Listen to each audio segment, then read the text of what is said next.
and launch it. Usually come to the chamber for assistance. Sometimes people want some help as far as, what kind of permits do we need? So we interface them with the right resources with the city. If they want to put a business plan together, we help put it together for them. Or if they want to refine a pitch before they compete for contracts. So sometimes we could actually connect them with decision makers. So the chamber has been a vital part in helping Haitian businesses in the Boston area, become a better solid brand. So that's what I do in a nutshell. I do mostly real estate and on my and I also help other businesses succeed. So thank you, Gabrielle, for inviting me. We met through A a mutual mutual friend. friend. Yeah. Yeah. Because there's this recent thing that's currently happening now with people who have TPS, and I've been working to help people along that line. For example, people who have houses that that if they get deported, then what happens. So I help them put them in a trust. So if they're on Mars, they could help direct and decide what happens to the house, sell it, rent it, or what's to have you. And then Hmm. I ended up meeting Gabrielle because I found out that she's doing something parallel within the community, helping Right. people at the goodness of her heart. So we're there trying to help people keep what they've earned, and it was a great match. So Gabrielle, I was lucky to meet you, and I thank you for inviting me today, and I'm grateful to meet everyone here on this panel, Derrick, Brian, and Presley. Yes. Thank you so much. I think we have one other friend who's going to be joining us. Can you all see me? Trying Yes. to multitask and trying to do this. It's fun. That's part of the when you're an entrepreneur and you're someone who's a forward thinker, it always takes a lot of guts. Yes, it takes a lot of guts to do what you do. And I know every single week I try to be to do this very I try to do my best. But today, as I was trying to do everything. I think we forgot to go live. Can you all do me a favor? Can you check to see if we are live? Do you have access to the page to see if you don't mind? I can check too because I gotta do everything. I gotta do it all. So I'm gonna check to see if we are live. Yes, we are live. We are. But unfortunately, I think when Presley was introducing himself, we had not already gone live. So, whew, yes, we'll be able to kind of have a little quick introduction again. But let me go to Coach. My gosh, I have five. God is awesome. That's all I'm going to say. Coach Derrick Johnson, you are here tonight. Thank you so much for being here. And you've been Thanks for here having me. before, so you could do a quick introduction. And then you can pass it on to Professor, who's here with us for the first time, too. My gosh. Indeed. Thank you so much once again for having me. It's always a pleasure to be able to talk money with friends here. And this is so exciting with our new friends here that we have here. My name is Derrick Johnson. I go by Coach. My background is economics. I did that for 15 years, both agriculture and political economics on that side. And as my family dynamic changed, so did my future and my career. I needed opportunities that brought about entrepreneurialism, so I could control my own schedule, and that stepped me into the realm of insurance right around in 2000. And so for the last 26 years, I've been in that industry and been in financial services on that side. Some 3 years ago, stepped in to a great idea with my business partner of here that we've known each other for over 20 years. And we formulated this great company, the Wealth Transfer Alliance, WTA. In Yeah. part, like our friend Mark, working with trust, but we work with complete and comprehensive estate plans to get people off of probate, is the focus on that side of one of our particular verticals that we have to be able to address individuals, families. We also work with businesses on a number of different other parts of our ecosystem that we have. But really excited about the topic of entrepreneurialism. Have so much that I would love to be able to share in that regards there and the benefits and perhaps some of the woes because you got to know the woes because an entrepreneur is one who takes risk. And so you have to have that in mind with it, but you also get the reward. So my good friend here and business partner, the Professor Brian Rowley, is here as well. Gabrielle, and I can turn it over to him, turn it over to you, Yes. however you like us to do. Yes, Professor Riley, thank you so much for being here. Gabrielle, it's a pleasure to be here. I'm so honored to meet you through our good friend, Natasha Moore, who Yes. happened to be one of the advocates in our company, Wealth Transfer Alliance. And when I heard the topic today, and I wanted to be here a couple of times in the past, just couldn't get here. And Yes. fortunate for me, Coach Johnson, our CEO, was able to plug in. But when you said today we're going to talk about entrepreneurship, I said, I got to be there for this. There's no way I'll miss it. And it's a blessing here to be here with the other friends. Mark, Presly, it's a pleasure to meet you both as well. And first, I want to give honor to the God who make all things possible. So a Yes, little bit, thank you. yeah, thank you. A Thank little you. bit, He has made all things possible indeed. And you know, you gotta have faith when you're an entrepreneur because things are never gonna work out the way you initially thought they're gonna work out. But sometimes they work out for the better. As a matter of fact, today, last week, I'm thinking, what can I come up with? Because I have to come up with the ideas. And in the last 6 years, it's been mostly me coming up with ideas for the show. And then I decided to call my friend Presley, who actually was the first one to introduce himself. And he said, Gabrielle, I would love to come on your show to talk about something very specific. For me, entrepreneur is important because you gotta be able to turn your opportunities, your ideas into opportunities. And I was like, you know what? This is definitely a best show that we could have this week because it's so important. No, so I'll start, and because there's what, five of us, we can definitely take turns.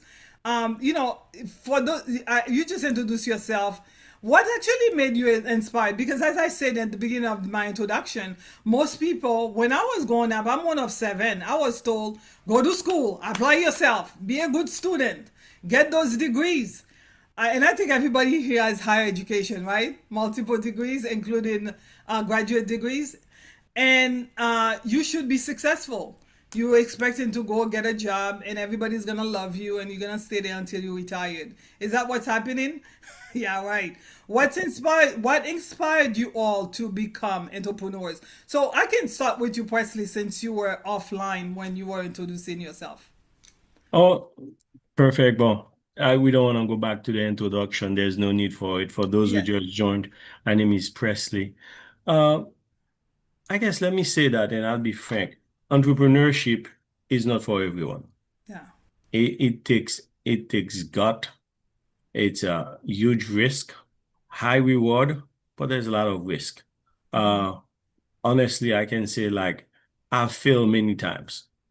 Hmm. But I'm not gonna sit here. I I wasted a lot of money in some projects that never materialized, not even to one single penny. Okay. But what I've learned is like you never quit. You don't give up. The day you stop trying, then that's the day you will never see success. So I think that's very important. But really, to what inspired me is you've got to have, I had that burning desire that I could do more, I Hmm. could contribute more. And I think if those who are fortunate to have that desire, that drive, that motivation to actually do something else beside going to work for somebody for 8 to 4, working for 50, 60, 70 hours a week. If you got that desire, then let, I think the biggest obstacle is called fear, Yeah, because the fear of failing, the fear of this paycheck is guaranteed. yeah, And once you've been able to breach that fear and just be ready. You go and you fail and yeah. you get up again. You learn something from the experience and you move on and you try something else. Yeah, fear is a big setback and also, like you say, an obstacle. Mark, you had mentioned offline, I believe it was, that you went to Babson, one of the great universities here in Boston, to get your MBA. I remember once upon a time, I'm a woman of a particular age, and I remember once upon a time when you went to business school to get an MBA, it was because you were thinking about becoming a business owner or maybe running a corporation. Nowadays, I see young people graduating from college, and 1 year later, they're back to business school getting an MBA so that they can get a promotion at work. What do you see about that? Is that the same fear that's keeping them from pursuing maybe an idea that they've had all their lives? Yeah. And fear is one, and lack of opportunity and resources is also one as well. Okay. Because now, if you want to launch something, you need software, and you need to have developers. Now, AI have changed that a bit, made it a little bit more feasible, but you still need access to a few people. So, I think people having the knowledge of how to shorten that process, how to curtail the efforts of launching, putting the right team together. You have to go and meet people, as you meet with them, then you could start picking people here and there to bring them to your team. And then as you bring them to your team, then you don't have to pay for a developer because you have a developer in house. You don't have to pay for that was a CTO. You don't have to pay for CMO, a chief marketing officer, because the guy you met, a few weeks ago, and you guys feel good about bringing that on board. So I think fear is definitely one.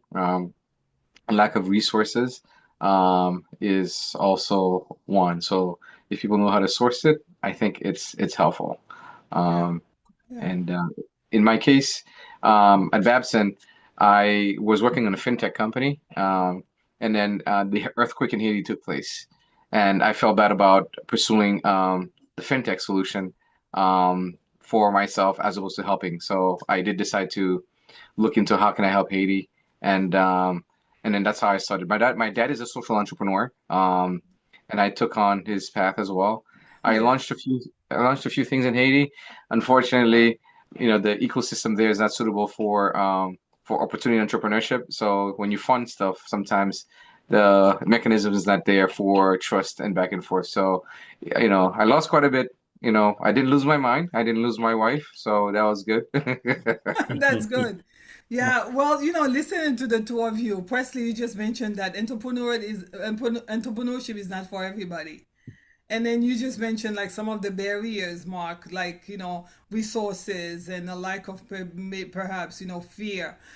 But Professor and Coach, you all every single day are seeing families, individuals who are coming to you, especially Coach and Professor too, saying like, you know what, I have a job, I've been working, but I want to also have a plan B, and that's the opportunity that Wealth Transfer Alliance is providing to individuals who don't have a lot of the resources and who perhaps are afraid of losing a job. So what do you say about that? Is entrepreneur, because I'm gonna ask that question, is entrepreneurship right for everyone based on your understanding? And also too, why is it that some people are able to start it whether or not they have a lot of resources or not?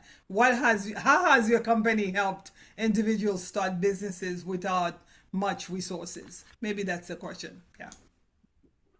Oh yeah, coach, you can. Oh, coach or Okay, professor, definitely. that's fine. Now We can I can piggyback. address it We can at kind of tag team on that question. Yeah, absolutely. There's a way through mentorship with some sweat equity where you correct. can really partner with individuals who may have better resources than you. Yeah, Mentorship and having a leader can help where you can learn from them, you can learn with them, and by being with them, and we like to call it, where you can earn while you learn.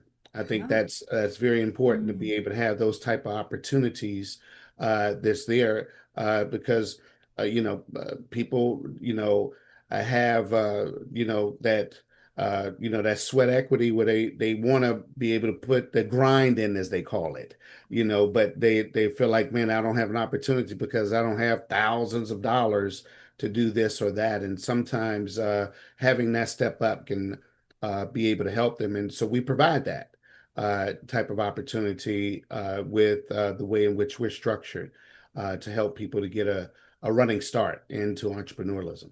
yeah, because not all the businesses that you want to start has a high startup cost, right, Professor Harley? Oh, correct. Absolutely. And so I'm going to take you back just a little bit, then I'm gonna come back forward.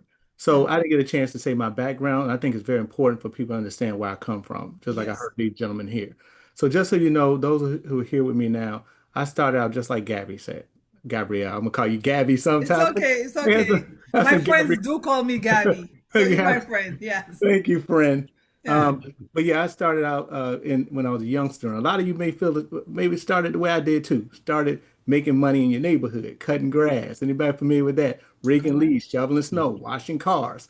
I did all of that, and I love the feeling of being able to create my own revenue, not having to wait for my mom and dad to give me an allowance. I got that too, though. Don't get me wrong. Yes. I would do my chores around the house. They would give me my little money, but then I would go outside and make extra money. I love that side hustle, legitimate, of course. And so I did the side hustle when I graduated from high school. I asked my dad. I said, Dad, listen, I don't really know what I want to do. And I said, you had the 30-year career. You know, he was in the military 30 years, went to work for the post office 30 years. He wanted me to follow in his footsteps. And I said, but I thought about going into business. Well, business is tough. This was back in the 80s. Things were rough. So guess what I did, folks? Instead of following my passion, that's number one. You Yeah. want to be an entrepreneur, you better find something you're passionate about. Make sure it's something you really really get you up and going, get your engine running. Because if you don't have that, guess what? You're not gonna make it. Because you can't chase the money. You got to chase something you love. You got to chase purpose. And when you chase purpose, then the pay come behind that. And so, but what I did, I jumped right on into my dad's method. I said, look, I'm gonna go to the military, just like he did. Went into the army, did 22 years, and while in the military, I said, I'm gonna get the good career, those good degrees behind me, because I wanted to move up the ranks. So I got the associate degree. How many of you guys can relate with that? Lots of Yeah. you. When I got a bachelor's degree in Yes. nursing, I wanted to go into something where I knew I would have a good job. So I became a registered nurse. I knew I couldn't go wrong. People are Yeah. always sick, but I'm working. I'm working as a nurse. All right. Then I said, well, I need to get an advanced degree, right, Gabby? I Yes. said, let me go get this master's degree in leadership. Oh, I'm a military man. I'm a master's in leadership. I'm a nurse. I moved up the pecking order quick. But was I happy? Was I totally fulfilled? No. I wasn't, because deep down inside, I wanted to be able to control my destiny, and the military was controlling my destiny. Nursing was giving me a glass ceiling. In order to break the ceiling, I had to keep going back to school, back to school, back to school. And even that was capped. So I got another master's degree in theology, started pursuing passion a little bit, became a chaplain. Now I'm an Army chaplain. Still love what I do, glass ceiling. So when I retire from the military, I said I'm gonna go into entrepreneurship. I'm gonna find something that I can take my purpose, my history, my background, and blend it all together. And so I went into insurance because it took care of people a different way. I went into insurance, health insurance, et cetera, et cetera. Long story short, had a really good career with that. Like St. Clair said, and like Presly said, you're going to have a lot of failures. When I got into entrepreneurship, it wasn't easy. Nursing had a path, military had a path. Sometimes entrepreneurship, there's no path. So you're going to learn lessons. You never lose, though. You learn lessons. And all of these lessons help shape who you are. Fast forward to today, is entrepreneurship for everybody? To answer your question, yes and no. Correct. Yes, meaning you can do it if you have a passion for it. No, if you don't have a passion and you don't have work ethic. You're going to work 80 hours, so you don't have to work 40. Let me say that again. When you become an entrepreneur, you're going to have to work 80 hours, so you don't have to work 40 for someone else. And sometimes you're going to start out underwater before you can break even. But at some point, you're going to break even, then you're going to get paid over water. You're going to get a flood of revenue coming in. But sometimes it start low. And you got to be able to endure that. And so what I encourage everyone to do is follow your passion, follow your heart. If you have an entrepreneur bug somewhere like WTA, as Gabby was saying there, you can get started for as little as nothing. You got to find a company where you can get started with no out-of-pocket costs. Because sometimes cost is a barrier, as Marc Saint Clair said. Sometimes there's barriers in entrepreneurship that come with a cost. Most people can't get into a business because franchise fees are very high. If you try to buy a company, that's going to be very high. And you want to find something that you're passionate about with very low startup. You might have to work a side job, so you can work your hours around your business, but you're going to work part-time when you're fortunate and full-time on your job. That's just what I want to say, Gabby, on that. I hope that was able to resonate. Yeah, that definitely gave a great picture as to what does it take. It really takes a lot. And I love the idea that you said you had to first invest in the education. You did that.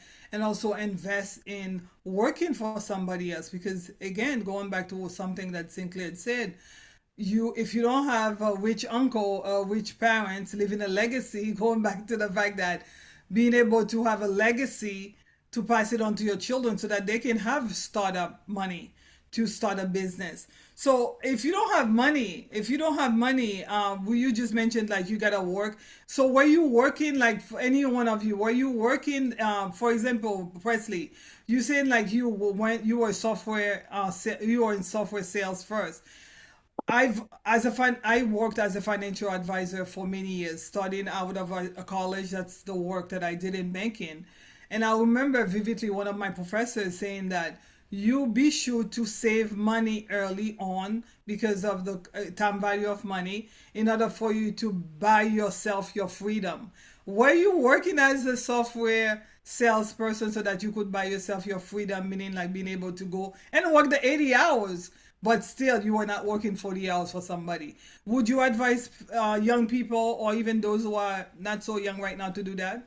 Yeah, absolutely. I mean, money will open doors. I mean, now look back where we were 20 years ago. From now, it's very different.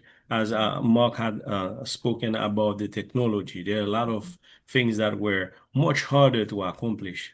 But now with technology, we can take advantage of that. So having the money, work hard, save money, team up with someone else, with friends or family. But what Professor said is the key. You've got to have a dream. You've got to have a purpose. Without that purpose, without that drive, don't even do it. And life is short. And if you're gonna do it, you might as well find something that you enjoy, find something that is fulfilling for you. Mm-hmm. But once you have that, and if you truly believe it, then you will find people say, okay, there is something there. I'm going to invest with you. I'm going to lend you the money because the key thing I think that's important in this discussion, not everyone is going to be like the face Mark Zuckerberg. You know, those genius ideas, you like Elon Musk. Not everyone's going to be like Elon Musk. But what's important is like while you work earning minimum wages or you're making some money, do what you're doing well and pay attention. Find the gaps. What is missing in the process? And look around your neighborhoods, look around other businesses, find out what they struggle with, and just take it and fill that void and just add or see what someone else is doing where they're not doing it well, and just add something to it. So And are you that's all saying it takes. So are you saying don't be sleeping on the job? Be on the alert. Pretty Always much. be always looking for opportunities, because I know you're a real estate broker, St. Clair. I know for many families, the second income or the supplemental income is either rental properties or investing in. Right now, I don't know what. How do you feel about many folks who say that, you know what, last week, a couple of weeks ago, we talked about, I think last week, carpe diem, taking advantage of now. But many times people are waiting for the best. You know, they're so afraid that they're waiting for when the opportunity is ideal. What do you say, especially in light of like investing in, for example, something like real estate? Well, depending on what you're doing now. So if you're planning on buying and flipping, it's a very risky market right now to do that. Uh-huh. Make sure the numbers are really, really work out really, really well. If you're going to be doing a long-term rental, as long as the numbers make sense, I would advise you to do that. And if you're going to do that, I would strongly advise you to look at Section 8, because the market is giving a lot of indication that it's going to bust. So you don't want to have a tenant that's paying you regular, right? So if you have a Section 8 client, then if you don't pay you a portion, then the lion's share of it is taken care of. So that's small advice that I usually give some of my clients. So um, yeah. So Yeah. and if you own a home, I encourage you, like in Massachusetts, for example, they give you the ability to, in Rhode Island, you can make an additional dwelling unit. What that is that you could convert an attic, a basement, or a garage into an additional living space where you could rent. I would definitely go out and try to find the extra money and then do that, and that's an extra income for you. It will alleviate the burden off of you. So, Yeah. best time is now, but you have to be careful. Yeah.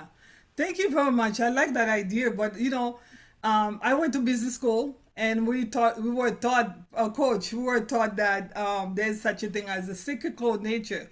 You know how when you go to ICU, have you ever had a loved one in the ICU? Oh, well, Professor knows Oh about that yeah, I very know well. ICU And very then you see the well. monitor going up and down, and you're happy because you know there's still life, right? There's still life.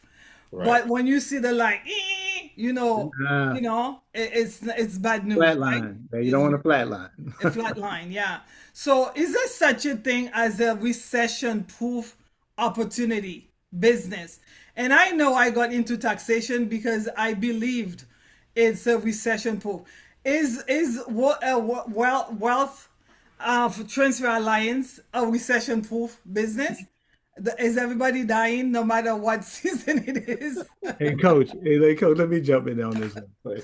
I would say it is recession proof. And the Yeah. reason why is because we diversify. The reason why diversify. All Yeah. right. Because Yes. you can make money in the up economy, you can make money in the down economy. People do it all the time. Mm-hmm. And when you look at our company, we have a what we call a product ally ecosystem. Mm-hmm. We don't have anybody, we're not a company that push people to sell. See, a lot of people fail because they can't sell. Okay. So a guy told me the other day, I can't win because I don't know how to sell. I said, well, in our company, there's no selling. We have a referral-based company. So anybody can refer. Everybody loves word of mouth. And with social media today and all these different platforms out here, it's easy to spread the word. And you Mm-hmm. can just refer business. We call it just piquing the interest of people and passing them.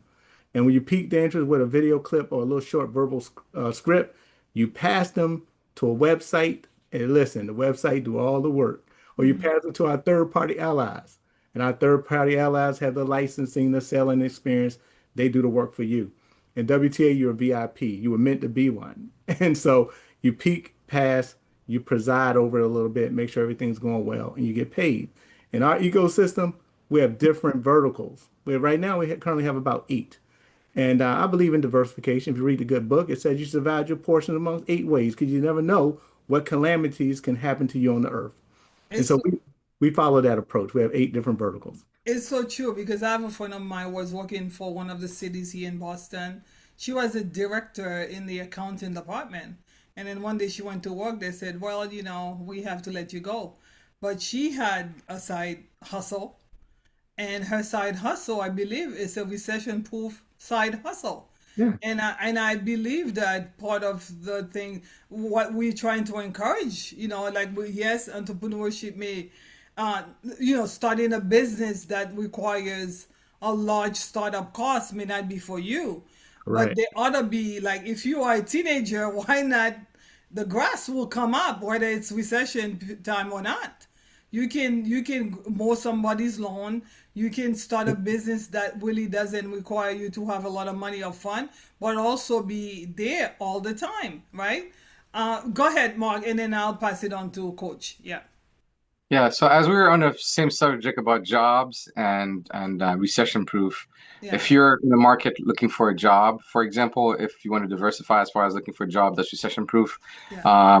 you have plumbing, electricity, Yes. HVAC.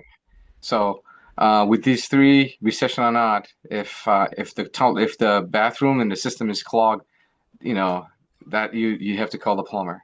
Yeah, If the heating is out, you have to call the HVAC. yeah. If your electricity is down, or if you need to put a solar panel, and that's the future as well, it doesn't matter. And a lot of the guys that are in electricity, they are the one who takes care of the elevators. A lot of people are retiring, so it's a big market now. They are the one who wired the data centers that are being put together now and fixes glitches and wiring them. So those are, if you're thinking about jobs in the future, even so even I'm on the verge of getting into construction. I decided to actually get my electricity license. Oh, you're an So electrician. Oh, good job. yeah, so I'm Yeah. working on that. So if I'm going to be building some houses, then I'll run the electricity myself, you Yeah. know, save, Hey, save up. But at the same time, it's an additional trade to actually Yeah. have. So it's I solving encourage. problems, man. Solve Yeah. problems. If you can Yeah. solve problems, you can always get paid. That's Well, it. I know an electrician who made $1 million last year, Oh, and yeah. he has a few people working with him. And I've said to the gentlemen, the men in my family, I've told all of them, yes, it's good to go to universities, but be a plumber, be an electrician, be able to, because these things again going back. You lose the 100%. job, you can always go back That's right. and be your own boss. Because if like you say, if the toilet needs to be unclogged, then guess what? I have to call a plumber. So, Coach, I asked the question about recession proof because I know you are in an industry. We are in an industry that really helps families with recession, with transition, or what do you call it? Give me the word. In legacy planning. That's Yes, it. yes, Legacy planning. And because 100. legacy typically entails somebody moving on to pass Mm. the baton to the next generation, right? That's what it is. Right. So because whether it's recession, whether it's a bull market or a bear market, people are gonna be moving on. Yeah, the key is that they're moving all the time, Yes. and just like currency, right? Hmm. Currency is a current, it's Hmm. moving, Yeah. right? That's how it's developed to put into place. We're always developing and growing our legacy. Even now, our thoughts, our collaboration, our business movement, this is all towards our development of our legacy. This is our intellectual property that we're sharing and all this. This helps to develop us as individuals. And then we are entrepreneurs. I always like to refer to us as producers, right? Hmm. We're producing something out of the things that we have here. We're not just consumers that's there. And that's where you get the difference that's in place there. But if you are a producer, you're developing and growing your legacy. Well, guess what? Your legacy is something that should be inherited, should be passed, should be Hmm. protected on that side, so that your loved ones, when you're gone, doesn't they don't have to start from zero. They can Right. start from the mound that you built up, and they can get the effects of compounding, whether it be knowledge, whether it be experience, whether those things all to share, but also assets work that way. There's something called the Great Wealth Transfer. Google it. Yeah. $124 trillion is going to transfer hands between 2023 and 2048. Guys, 124 trillion. Do you realize if you count to a trillion every second of your life, when you reach 1 trillion, you'll be 31,700 years old? Wow. That's a lot of value that's Yeah. being passed. Correct. It should be protected, but there's not a setup that's out there to help the protection of the transfer of assets. That's a void, a massive void. That's why you hear terrible stories about the rich, the famous, the infamous, and what happened to their estate. And it's all public and it's out there.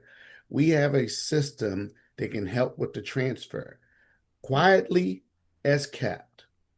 It's not out there because there's something called death revenue. I'm not going to go into the details on this time, but if you look up death revenue and understand what it entails, it's going to be $100 billion industry very quickly, almost $1 trillion industry.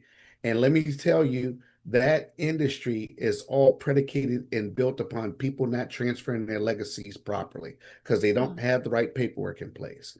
The people Correct. who benefit from that do not want you to know how to do it. They want you to be stuck right here and that's it. And so we're here to help people understand that listen, the passing of your legacy allows the compounding effect to happen for your genealogy. Yeah. If you did not come from a wealthy family, have a wealthy family come from you Hmm. by compounding. You may just be a penny, but if you allow that penny to double over time, through your genealogy, it can become something of substantial value. And Yeah. that's what we're all about is standing on as it relates to the transfer of wealth. Yes, the idea today's topic is creating your own income. Creating your own income. Turning ideas into opportunities. And sometimes it's your idea, and other times it's other people's ideas that you can use, piggyback on to create your own income. There was a question that I wanted to ask, and I want to ask that question because when we talk about business ownership or owning or creating your own income, we want to differentiate between someone who's self-employed versus someone who owns a business. Coach, can you explain like the difference and in terms of your because you here as the president of Wealth Transfer Alliance, what's the difference to you between self-employment and business owners, and how does that work with your organization? Well, to self-employment Oh, I and the meant to ask Professor. I'm oh, sorry, if you don't that's all right. mind. If That's Professor, okay. yes. Derek was Sorry. on the roll. Hey, Derek was on the roll. Hey, Derek, why don't since he started that thought, I'll just piggyback on him. Okay, yes, go I ahead. mean, I think he was going somewhere with that. I was about Yes, to see what please. he was about to say. Go ahead, coach. Yes, Yeah, go that ahead. Thank you. you said between being a business owner. And it's being self-employed. Yeah. Excellent. So you have different tiers Uh-huh. that's in place there, right? Because in Yes. being self-employed, you can actually be a solo entrepreneur, right? You could Right. be just a entrepreneur of one, as it were, and you can actually be able to contract other people's business and things of that nature that's there. And yes, in fact, you do own a business, and you are a person that's being able to do that. But when you're working on a line of a business owner, it's not just the revenue and things of that nature, but now you have a different layer of ownership. Mm-hmm. You may have copyright uh, uh, rights that are in place. You may have property that you own. You may have other different things that have a little bit deeper root. They're both incredible angles for people to work through in entrepreneurialism, but they're just, I believe, at a little bit different levels. Yeah. Different levels. Exactly. Now, Gabrielle, I'm going to piggyback, okay? Yeah. Because what he said, like that self-employed person, it can be a solopreneur, as he was saying, and everything falls on that person. Mm-hmm. In other words, they have all the responsibility on them. They work by the power of their own pen. They get it's 100% of their own effort. When you're a business person, you can get 1% of 100 people effort. Correct. So you're able to scale and grow. So a solopreneur is a good thing, but you're going to put a lot of time into it. And as I said, the weight of the world may be on your shoulders. And there's nothing wrong with that because you can set your own hours, you can be your own boss, but you're gonna have to pay the cost. Okay. When you come over here and be a business owner, now you can once again you can bring other people into your team. And there's nothing better. I think I heard, I don't know if it was Presley or Mark talked about the importance of having a team around you. Maybe it was you, Gabby. The importance of having a team around you. When you become a business owner, now you can partner with a company like ours, per se, and you can have no startup costs to very low startup costs. And then, like you were saying, Gabby, we go out and we bring in all the different products. We sign all the different contracts. We take all the risk. We set up the sales and marketing because you may not know how to set up sales and marketing. Maybe you don't know how to build a back engine that can track your commission. Maybe you don't have a CRM. Maybe there's some gaps in some of the things that you don't understand. Where when you have a company like ours, we put all the infrastructure together, and for very low to no out-of-pocket cost, you can plug into a system. And when you have a system working for you, now you're able to scale and grow. And that's the difference between, say, a solopreneur versus a business builder. Now, a business builder can scale and grow quickly because they have a system in place, and the system is running the business versus you running the business. The business owns you versus you owning the business. Does that make sense? Yeah, it's almost like someone opening up a burger joint or someone going to McDonald's saying like I would like to buy a franchise, right?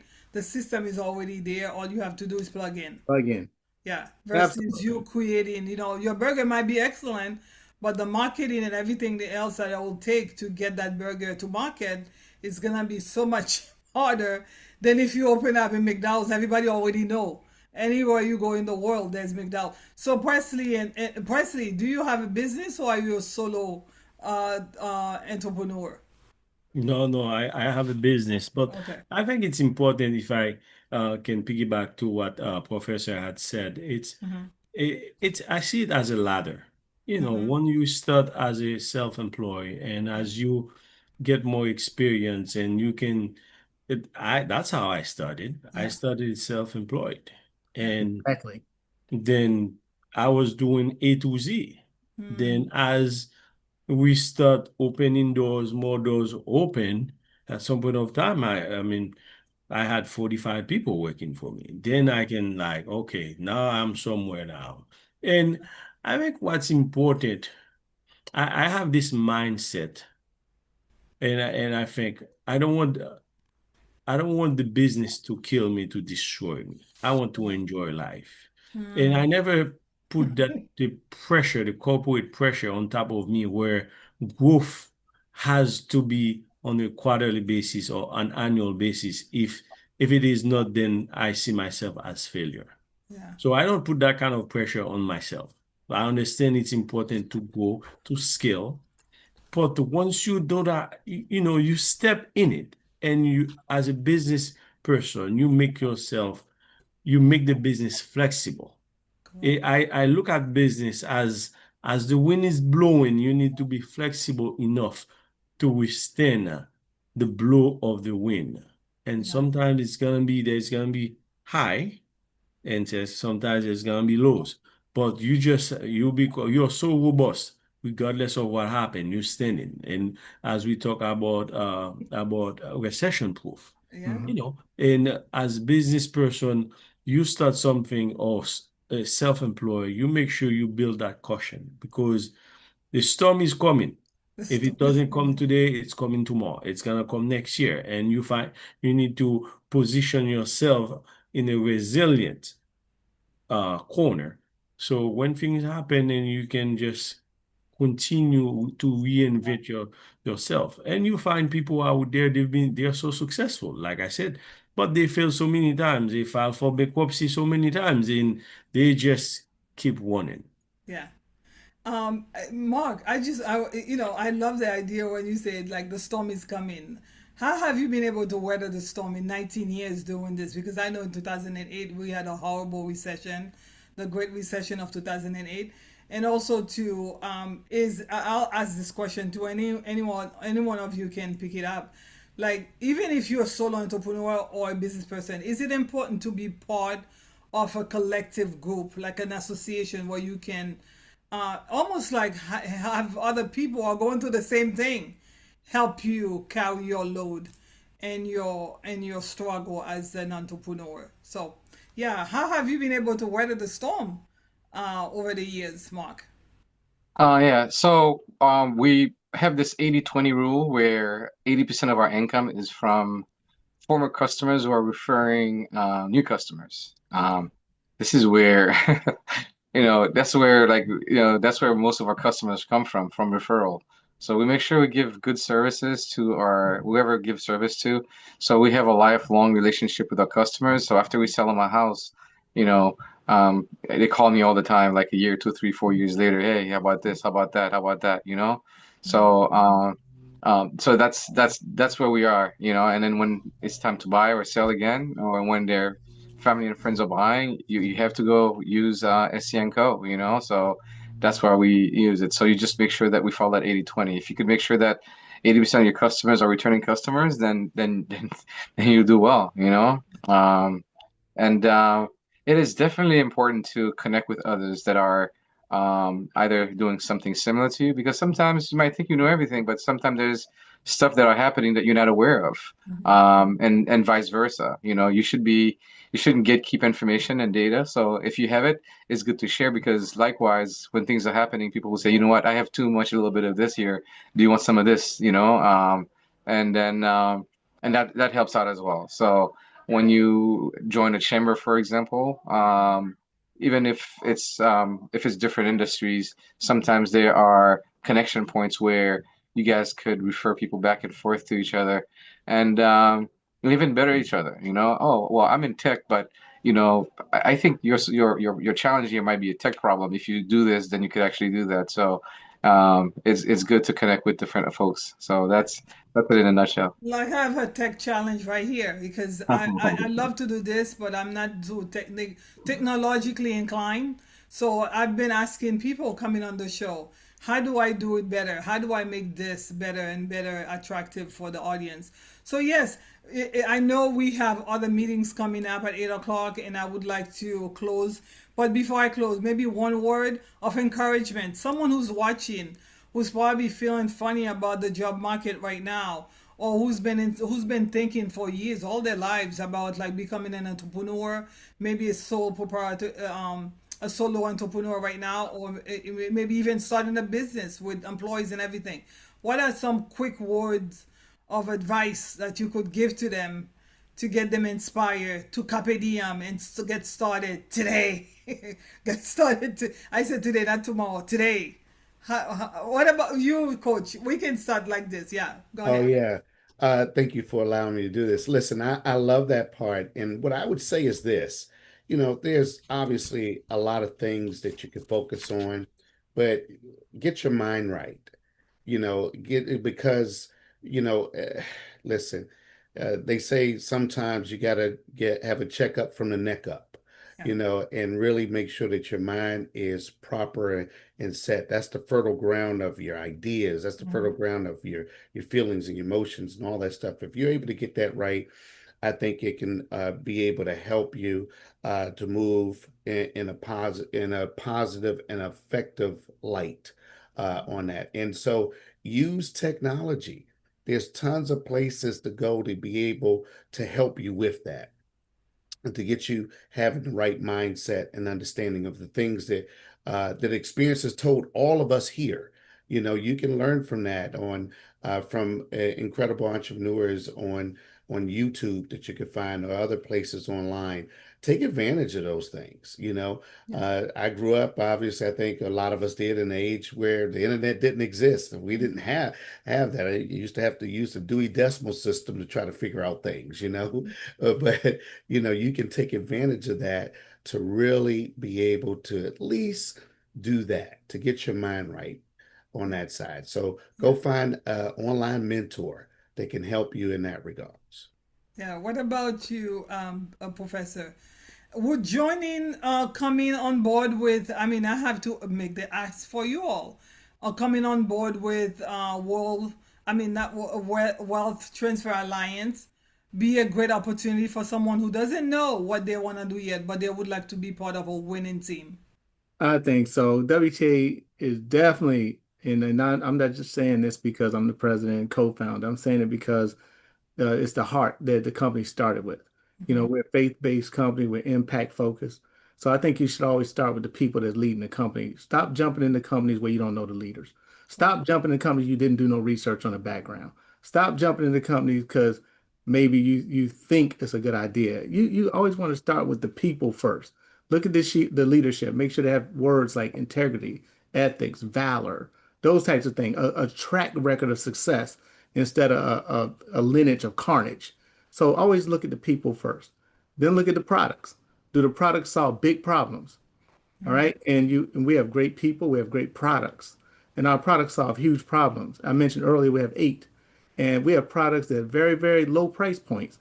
We have products that start really low, like $19.99 a month, where you Mhm. can start marketing easily and earn a residual, what we call MRR, monthly recurring revenue. But we also have products that can make you a six-figure income on just one transaction. Today, Mhm. we're talking about real estate investing. I love the investment quadrant when you look at a cash flow quadrant because you start off as an employee. That's nothing wrong with that part of Yeah. the quadrant. But the investor quadrant, you want money coming in month after month after month. A solopreneur, nothing wrong with that. Presley talked about that earlier. It's okay to start yourself and then later get into a system. But you gotta, as Presley was saying, have resolve. And as Mark was saying, you gotta resolve like a palm tree. The storms and hurricanes can come, but if that Mhm. palm tree sway, it don't break.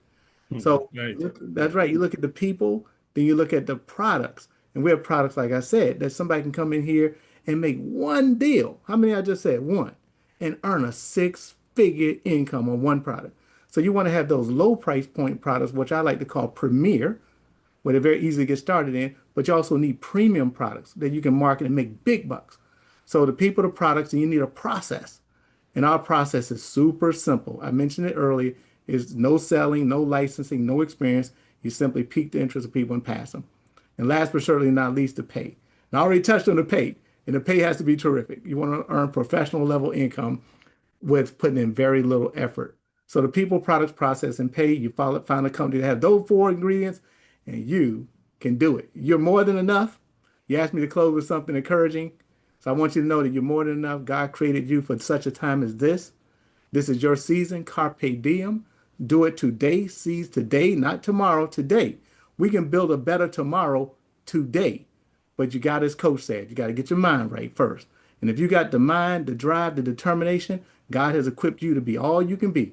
Just like the Army used to say, be all you can be. Just go out there and make it happen. Hey, Gabrielle, that's all I had to say. I do have that 8 o'clock. So I Yes. want to thank you Thank for you this so much for being opportunity. here. I appreciate both of you. And before we hang up, I would like to give definitely Mark and Presley the 100%. opportunity because you all are creating your own process as you know, you created your own company. Yeah, what would be one word of advice would you have for those who are watching tonight, Presley? I'll tell you, grab a pen and a piece of paper, start writing. Yeah, Yeah, like Professor said, if you're a believer, say a prayer, meditate, just start writing. correct. And you've got a talent. God has given you a talent. And find what is it you can do? What are you good at? And just start writing. Grab a notebook. Just the next few days, the next few weeks, just keep writing things down. Keep writing things down. What can you do? Where can you make a difference? Whatever. Let the words flow out of the pen and keep reviewing it, keep refining the ideas. One day you will get into something. Presley, write the vision and make it plain. Oh, I yeah, love Right. that. So they that see it can run with it. I love I it. love Yeah. it. Yeah, that's true. That's why I love the Bible. Before I say something, listen, every single day I wake up and I say, Lord, let your will be done. Let your will be done. And I know faith is not for everyone. And I don't expect everybody to understand where we all coming from. Obviously, we are people of faith. But whatever you believe in, hold on to that and find a community of people who can help you multiply that. So that will be my last word. What about you, Mark? Well, it's hard to add anything because Professor Riley just killed it. He just covered everything. I don't know if there's anything else to cover. Presley added more. I'm like, there's nothing else to say, you know. If you're gonna launch, fail cheap, fail fast, rebound riser, you know. Yeah. You have to have honest friends that will tell you, you know what, you need to bury this business and start something else because Good nugget, um, Mark. Good nugget. yeah, yeah, because you're not really solving a problem. Are you solving a problem? You need some honest friends, especially if you're launching. Your friends would be nice to you. Tell them, just reach out to friends and say, hey, you know what? I know someone that's starting this business. Like, what do you? They asked me for advice, and they said this is what they're gonna do. What do you think? Do you think this is gonna make sense? So, as a third party, so this way they could be honest with you. Look at your pocket. Launch on your own dime. You know, with what you do best, as mentioned already by Coach. You know, and take two small steps, and then look at your pocket. Launch on your own dime. You could invite the first fools, the friends and family. They are the first fools that will come along with you on the journey. They'll invest with you. Yeah. And they'll be. I call them the warm market, right? You call them Oh, the first. the first fools, yeah, the friends and family, yeah, yeah, Presley. because they'll do it again, yeah, because your credit never ends with them. Well, pet Yeah. on some, well, They owe you, um, you owe them. Yeah, yeah, and make sure when people experience your brand, right, they have the same experience from the beginning, from the time they hear it yeah. until the time that they go through the process and the value chain until the very last interaction. Make sure that the encounter and the experience is the same. So that's gonna give you a lot of success. Much more to say, but they already I covered it have a all. whole So. lot of closing here, but we're running out of time. Listen, have fun. Life is short. Do what you love. And yes, you have to be responsible. Take calculated risk. Don't go and quit your job tomorrow and say, "Hey, Gabrielle and everybody else on the panel here told me to go Don't do pursue my that. dream." Don't do We did that. not We say didn't But say that. guess that. what you can No, do? we didn't say that. We We didn't did say that. not. You know, some Keep your people would hear, job. I know, keep your job. Some people would hear that, but you know, your job does not have the security. Jobs do not have the long-term security that they used to have anymore. That's why you gotta be wise. You know, a wise man leaves an inheritance for his children's children. And I think that inheritance also, it's your wisdom. Be wise. Be sure that if you are working a job, do your best, but don't be lazy. I heard somebody said one time the definition of laziness is someone who goes to work, come back, sit on the couch, watch all the television that they can watch that evening, and then go back again and do the same thing the next day because they want to wind down. While you winding down, life is passing by. That doesn't mean you can have a little moment of quietness, but you gotta have a couple of days a week where you're out there making friends, learning from other people, meeting other people. I know for me, this show, there is no way I could have done this show if I had not been out there in my community talking to people, making connection, and getting to know people. Like, look at Presly. This whole topic here is because Presly, I met him at an event and he said, Gabrielle, love to be on your show. And as a matter of fact, I'll come up with the topic. Thank you so much, Presly, tonight. So, My yeah, pleasure. come out, join people, and you'll never know. As you join in your community, you'll be able to create your own ideas or piggyback on somebody else's ideas because guess what? As long as you get to maximize your potential, it's great to be in community with other people. Yeah, I thank you so much, Professor. Yes, I've been learning a lot from you. Thank Definitely. And if you'd like to learn more from Professor Riley, give us a call. DM us, you know. DM us first and then call us. Don't call us before you DM us you. because so many people are calling and we don't know why they're calling. So let us know you are interested in what you heard tonight and you would like to speak with me. I will be calling you back because we are looking to help more families. Whether you are looking for the service or you're looking to find out how you too can make money doing what this organization, Wealth Transfer Alliance, is helping other families with. Yes, and I think that's it for me tonight. Thank you so much, everyone. I really appreciate you. Please do come back. I feel like I could be here for another hour, but we have to go to another meeting. So do come back because this is important. This platform is important, and I know I started it because it was a calling and I will continue to do it until it's time to say goodbye. But tonight we'll say goodbye. Thank you so much. Have a blessed night. Benny Global, right? We want to be a Okay. blessing to everyone globally. Blessing God global. bless you. Thank you, Thank you so everyone, much. again. Bye. Thank you.